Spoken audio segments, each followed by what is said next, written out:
A True Martial World, Bab 80. Judul: Keberangkatan. Sejak fajar, orang-orang dari suku Lian sudah keluar dari rumah mereka, dan berdiri di pintu masuk desa, menunggu untuk mengirim Lian Chengyu dan teman-temannya. Kepergian Lian Chengyu melambangkan panen benih yang telah mereka tanam dengan susah payah karenanya, ada ekspektasi yang sangat tinggi dari suku tersebut. Master muda pasti akan menang. Kembalinya dengan kemenangan. Master muda pasti akan menang. Kembali dengan kemenangan. Anggota kamp prajurit persiapan mulai meneriakkan slogan mereka sekali lagi. Mendengar nyanyian itu, Yi Yun merasa malu. Dia tidak bisa berkata-kata karena kelambanan anggota kamp prajurit persiapan. Orang-orang juga mulai meneriakkan beberapa patah kata. Master muda Lian, seluruh suku bergantung padamu. Ada orang tua yang bersujud di tanah. Juga, satu-satunya penyihir di desa itu menari seperti epilepsi lagi. Orang-orangku, jangan khawatir. Aku tidak akan membiarkanmu jatuh.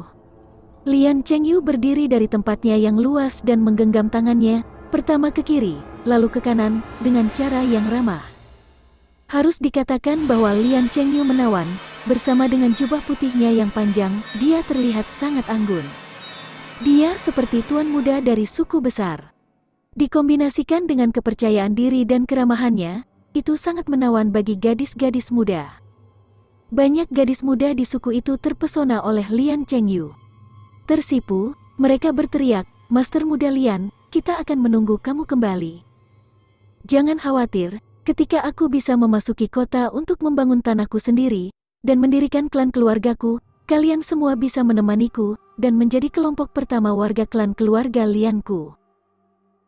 Kata-kata kepercayaan Lian Chengyu membuat penduduk desa tersipu karena kegembiraan, seolah-olah mereka baru saja minum sebotol anggur. Adapun gadis-gadis itu, mereka merah karena bermimpi menjadi pelayan pribadi Lian Chengyu, atau bahkan pelayan di tempat tidur. Bisa mengikuti master muda Lian adalah suatu kegembiraan yang luar biasa. Banyak gadis muda memiliki pemikiran seperti itu saat mereka jatuh cinta. Yi Yun dengan apatis mengawasi di samping, karena dia tahu dia tidak akan menerima pengiriman apapun. Tiba-tiba, dia mendengar suara malu-malu kakak Yi. "Yi Yun, kamu harus bekerja keras. Xiaoke akan menunggu kamu kembali." Mendengar suara ini, Yi Yun tertegun. Dia menoleh dan melihat seorang gadis kecil mengenakan pakaian tua menatapnya dengan gugup. Sepasang mata berair itu memancarkan sejuta arti. Dia adalah Zhou Xiaoke dari Bibi Wang. Di antara semua gadis muda yang mengirim Lian Chengyu, membutuhkan banyak keberanian untuk meneriakkan nama Yi Yun. "Xiaoke."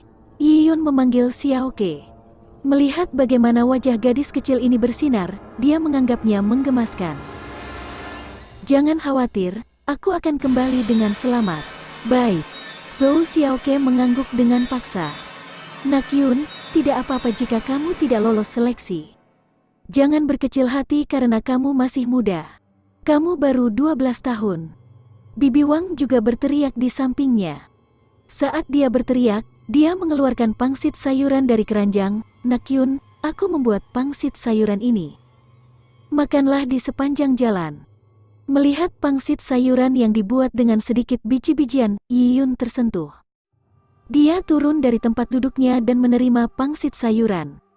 Sebagai imbalannya, ia memasukkan tas kain ke tangan Bibi Wang. "Bibi, bukalah hanya saat kamu kembali ke rumah." Mengatakan itu, Yi Yun tidak menunggu jawaban Bibi Wang sebelum melompat kembali ke punggung raksasa itu. Dan saat ini, Duta Besar Jin Longwei mulai memimpin binatang itu ke depan. Melihat sosok Yi Yun semakin mengecil di kejauhan, Zhou Xiaoke terus melambai. Beberapa wanita bermarga Lian memandang dengan jijik pada keluarga Bibi Wang sambil berkata, "Kamu benar-benar memiliki hubungan yang baik dengan anak itu." "Itu bukan urusanmu," mengerutkan mulut kecil Zhou Xiaoke. Para wanita itu tertawa terbahak-bahak, gadis kecil ini pasti dipukul. Bocah itu Yi Yun mengira dia salah satu peserta utama, berpikir dia mengikuti master muda Lian untuk berpartisipasi dalam pemilihan kerajaan. Apakah dia mempertimbangkan kekuatannya sendiri? Master muda Lian adalah orang yang terlalu baik. Jadi bagaimana jika dia membawa anak itu bersamanya? Master muda Lian hanya membawanya untuk menjalani hidup dan menggunakannya untuk tujuannya sendiri. Di masa depan, dia hanya akan menjadi antek lain. Apakah menurut kamu anak itu akan lulus seleksi? Para wanita Lian ini menyelesaikan kalimat satu sama lain dengan mudah dan gembira. Mereka bermarga Lian, dan merupakan bagian dari keluarga yang sama dengan Lian Chengyu, dan memiliki garis keturunan yang sama dengan klan suku Lian. Selama Lian Chengyu mencapai sukses besar, mereka akan menerima manfaat besar. Dengan akhir dari penderitaan mereka, bagaimana mungkin mereka tidak bahagia? Saat wanita Lian mengejek Zhou Xiaoke, Bibi Wang terkejut saat dia menyentuh tas kain yang diberikan Yi Yun kepadanya. Setelah membeku sesaat, dia menelan seteguk air liur sebelum dengan hati-hati meletakkan kantong kain itu, menyimpannya di dekat tubuhnya. Dia mengabaikan wanita jahat itu dan diam-diam menarik rumah Zhou Xiaoke. Hanya setelah mengunci pintu barulah Bibi Wang mengeluarkan tas kain itu. Dia meletakkannya dengan hati-hati di atas meja di ruang utama. "Bu, apa yang saudara Yi Yun berikan?" Zhou Xiaoke bertanya dengan rasa ingin tahu. Tangan Bibi Wang gemetar. Saat itu ketika dia menyentuh tas itu, ada banyak orang, sehingga dia takut untuk membukanya.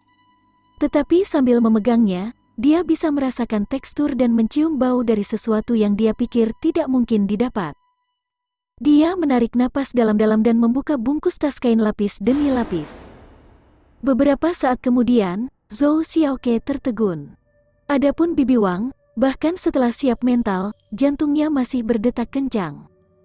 Yang muncul di depan mereka berdua adalah ayam panggang. Rasanya renyah di luar, lembut di dalam. Itu mengkilap keemasan dan harum. Ini. Zhou Xiaoke mulai menelan air liur. "Saudara Yi Yun memberikan ini?" "Ya, Nak Yun memberi kita ini." Bibi Wang melongo melihat ayam itu dengan tidak percaya. Bagaimana Yi Yun bisa mendapatkan ayam panggang ini? Juga melihat ayam panggang ini, itu dimasak dengan keterampilan kuliner yang luar biasa. Bau kulit itu akrab dengan Bibi Wang. Itu sayang, dia telah mengambil beberapa di pegunungan belakang secara kebetulan sejak lama. Ayam bakar madu, bagaimana Nak Yun mendapatkan ini? Bibi Wang tidak percaya, tetapi pada saat ini, air liur Zhou Xiaoke menetes ke meja. Dia dengan penuh semangat melihat ayam panggang yang bertanya, "Bu, bolehkah aku memakannya?" Bibi Wang tertawa dan menyentuh kepala Zhou Xiaoke. "Ayam Nak Yun diberikan kepadamu untuk dimakan." Mengatakan itu, Bibi Wang merobek kaki ayam dan memasukkannya ke tangan mungil Zhou Xiaoke. "Cepat makan. Kita bisa makan sisanya saat ayahmu kembali." "Iya." Zhou Xiaoke buru-buru menggigit. Saat daging ayam memasuki mulutnya, Zhou Xiaoke merasa dia mengambang di langit. Daging ayamnya terlalu enak. Dia belum pernah makan sesuatu yang begitu enak dalam hidupnya sebelumnya. Kakak Yi Yun sangat baik.